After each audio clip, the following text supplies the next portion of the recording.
प्रत्येकाला शत्रूचा त्रास असतोच, किंवा कोणीतरी जाणून बुजून आपल्याला त्रास देण्याचा प्रयत्न करत असतात. मग ते नातेवाईक असतील, मित्र असतील, किंवा व्यापारासंबंधित कोणते लोक असतील, किंवा नोकरी ठिकाणाचे कोणी आपले वरचे किंवा खालचे किंवा सोबतचे लोक असतील, ते आपल्याला जाणून बुजून त्रास देण्याचा प्रयत्न करतात. किंवा शत्रूची बाधा असते. जर तुम्हाला ही शत्रूचा त्रास असेल किंवा कोणी तुम्हाला त्रास देत असेल, तर तुम्ही सुद्धा हा एक चमत्कारी तोडगा नक्की करा. याने तुमची शत्रू पीडा कायमची नष्ट होईल आणि कोणी तुम्हाला त्रासच देणार नाही. शत्रू कायमचा नाहीसा होईल. हा एक उपाय खूपच कारगर आहे. हा उपाय करण्यासाठी तुम्हाला फक्त एक पूजेची सुपारी लागणार आहे. ही सुपारी घेऊन कोणत्याही दिवशी तुम्ही हा तोडगा करू शकतात. सोमवारी करा, गुरुवारी करा, मंगळवारी करा, कोणत्याही दिवशी करा. तर कोणत्याही दिवशी तुम्हाला सकाळी, दुपारी, संध्याकाळी पूजेची एक सुपारी घ्यायची आहे आणि आपल्या देवघरात बसायचं आहे.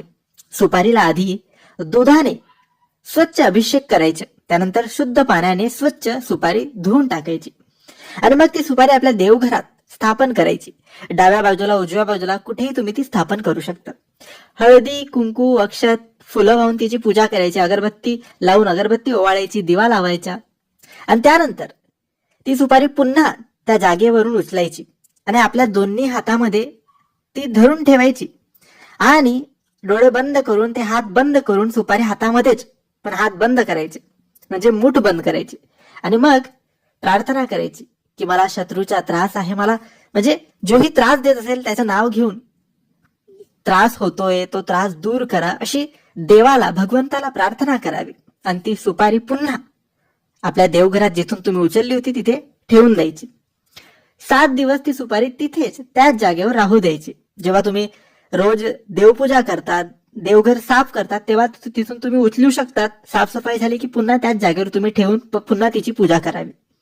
तर असं तुम्ही 7 दिवस ती सुपारी तिथेच देवघरात ठेवायची आणि 8व्या दिवशी ती सुपारी तिथून उचलून वाहत्या पाण्यात विसर्जन करायचं किंवा समुद्रात, तलावात विसर्जन करायचं.